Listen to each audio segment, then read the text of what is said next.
everyone, I hope you all are doing good in your studies। तो आ गया है next part, हम कर रहे हैं यहाँ पे 9 से 6 की प्रिपरेशन। जैसे कि आप लोगों को पता है मैं रोज़ 9 से 6 की क्वेश्चंस डालती हूँ। 2 दिन का गैप था बिकॉज एक पेपर था, उसकी वजह से 2 दिन वीडियो नहीं आई है। सो अब बैक टू बैक रोज़ वीडियोज़ आएंगी 12 बजे। सो हमने ऑलरेडी 130 क्वेश्चंस कर लिए हैं। और जो भी बच्चा नया है इस चैनल को सब्सक्राइब कर लीजिए और वीडियो को लाइक एंड शेयर ज़रूर करिएगा, बिकॉज अगर आपको नॉलेज मिलती है तो प्लीज़ हमें भी इंकरेज किया करें। एंड अगर कोई भी बच्चा प्रिपेयर करना चाहता है मेरे साथ और सेट 6 की प्रिपरेशन करना चाहता है तो वो ज्वाइन कर सकता है कोई भी batch. MCQ special MCQ batch for नॉर्सेट aspirants, जिसमें आपको scenario and skill based MCQs करवाए जाएंगे विद प्रॉपर रैशनल्स, जिसमें आपके टेस्ट भी लिए जाएंगे एंड साथ के साथ डाउट क्लासेस भी रखी जाएंगी। बैच ज्वाइन करने के लिए आप इस नंबर पे कॉल या फिर मैसेज कर सकते हैं। एक हमारा फुल थ्योरी बैच है, फुल थ्योरी बैच में सारे सब्जेक्ट्स प्लस एमसीक्यूज की classes and test series doubt classes सब आपको प्रोवाइड किया जाएगा। 2 बैचेस स्पेशली 9 से 6 के लिए जो है स्टार्ट किए गए हैं, क्योंकि काफ़ी बच्चे 9 से 6 की प्रिपरेशन करना चाहते थे। सो ये 2 बैचेस में आप ज्वाइन कर सकते हैं इस नंबर पे कॉल या फिर मैसेज करके। सो एमसीक्यू बैच है, बहुत ही ज़्यादा अच्छा बैच है। सो इस बैच में आपको बहुत कुछ मिलने वाला है, scenario based, skill based, practical based, simple 1 liner question, हर एक टाइप के क्वेश्चन आपको कराए जाएंगे topic wise and full theory batch. So अपने क्वेश्चन पे चलते हैं। क्वेश्चन है 2 days old due date underwent corrective surgery for tracheoesophageal fistula 2 days back, which of the following need to be reported by the nurse। so आपको पता है trachea हमारा, ये रहा हमारा ईसोफेगस, इसके बीच में जब एक नॉर्मल कनेक्शन बन जाता है जिसको आप बोलते हो ट्रेकोइसोफेजियल फिस्टुला, ठीक है। जब इनके बीच में एक सर्जरी हुई एक बच्चे का, ये ट्रेकोइसोफेजियल फिस्टुला बना था, उसकी करेक्ट किया गया है, मतलब ये काट दिया गया है यहाँ से और इसको अलग अलग कर दिया गया है। 2 दिन बाद ऐसी कौन सी नीड है, ऐसी कौन सी चीज़ है जो कि आपको रिपोर्ट करनी है नर्स को? Dislodgement of orogastric tube, excessive crying irritability, diminished bowel sound, pulse rate 130 beats per minute. So सबसे पहले तो अगर उसकी ओजी जिसको आप बोलते हो ओरोगैस्ट्रिक ट्यूब जो डाली होती है पेशेंट की, अगर वो डिसलॉक्ड हो गई है तो हमें वो इंस्टेंटली रिपोर्ट करना होता है टू द नर्स। तो सबसे फॉलोइंग नीड ये होनी चाहिए। Next है 2 years old child with the anorectal malformation underwent posterior sagittal enterorectoplasty. Which of the following need to be emphasized by the nurse upon discharge? तो 2 साल का बच्चा है, एनोरेक्टल मालफॉर्मेशन है, उसकी एनस और रेक्टल की मालफॉर्मेशन है और उसकी पोस्टीरियर सेजिटल एनोरेक्टलोप्लास्टी हो रही है। सो कौन सी नीड है जो कि डिस्चार्ज पे एम्फसाइज्ड करेगी nurse? Advise on immunisation, monitor intake output, measure head circumference regularly, regular anal dilatation. So देखो हमें वो जो एम्फसाइज करना है that is regular anal dilatation, क्योंकि सर्जरी के बाद डायलिटेशन इन द प्रोसेस आपको देखनी होती है।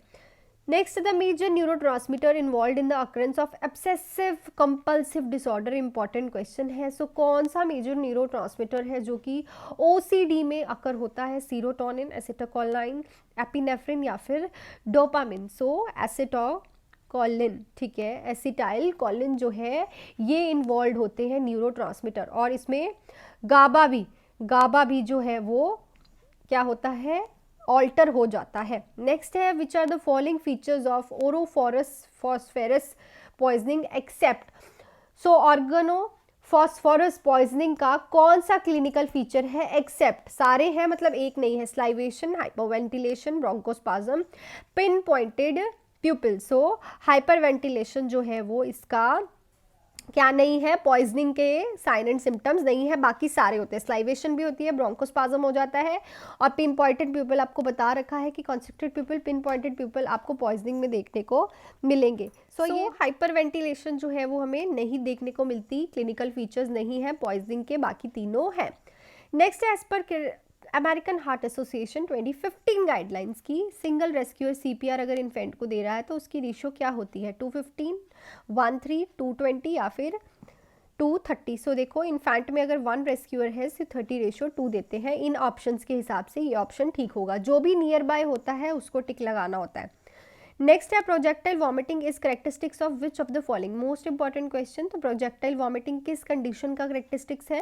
Perforate anus, pyloric stenosis, hernia, appendicitis. So pyloric stenosis, जो पाइलोरिक मसल होती है स्टमक के एंड में, उसकी नैरोइंग हो जाती है जिससे पेशेंट को प्रोजेक्टाइल वॉमिटिंग होती है, ठीक है। जैसे कि ये हमारी स्टमक है, इसकी जो यहाँ पे पाइलोरिक मसल होती है यहाँ पे वो ऐसी हो जाती है, जिसकी वजह से आगे जो खाना स्टमक से इंटेस्टाइन्स में जा ही नहीं पाता और वो रीगर्जिटेट मारता है टूवर्ड्स द ईसोफेगस एंड उसको वॉमिट आती है।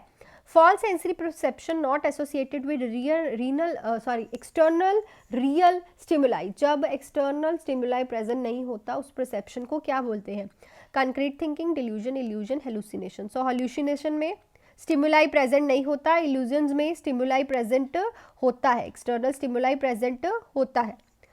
नेक्स्ट है during blood transfusion the most important nursing responsibility is. तो जब आप ब्लड ट्रांसफ्यूजन कर रहे हो तो नर्सिंग रिस्पॉन्सिबिलिटी क्या होती है? Draw sample from the patient before each unit is transferred, warm the blood to body temperature to prevent chilling, run the blood at the slow rate during the first few minutes, maintain patency of the IV catheter with dextrose solution. So इस question का answer आप मुझे comment section में लिख के बताओगे कि अगर आप किसी को ब्लड ट्रांसफ्यूजन दे रहे हो तो ये देखो सारे ही अब सेम है, सारे के सारे ऑप्शन सेम है, आप इसमें से कौन सा ऑप्शन चूज करते हो। सो आप मुझे लिख के बताओगे कि इंपॉर्टेंट नर्सिंग रिस्पॉन्सिबिलिटी इसमें से क्या रहेगी।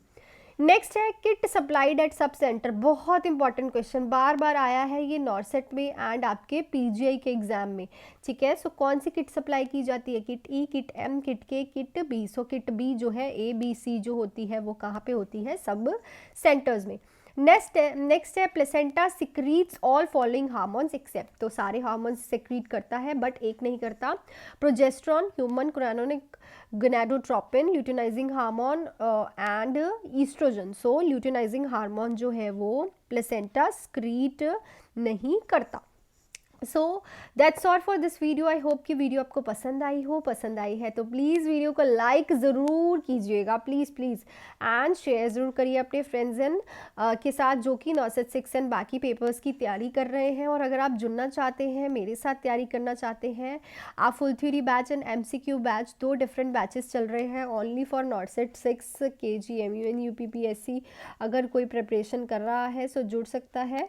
फुल प्रॉपर आपको लाइव क्लासेस मिलेंगी, रिकॉर्डिंग्स अवेलेबल होंगी क्लासेस की, टेस्ट सीरीज होंगे, डाउट क्लासेस होंगी, प्रीवियस ईयर पेपर डिस्कशन होगा, सब आपको इन दोनों बैचेस में मिलने वाला है। MCQ बैच है एंड फुल थ्योरी बैच है। सो इस नंबर पे कॉल या फिर मैसेज करके आप फटाफट से ज्वाइन कर सकते हैं, नोट्स अवेलेबल हैं। So thank you so much and all the best, do hard work. Bye, मिलती हूँ कल 12 बजे नेक्स्ट वीडियो के साथ।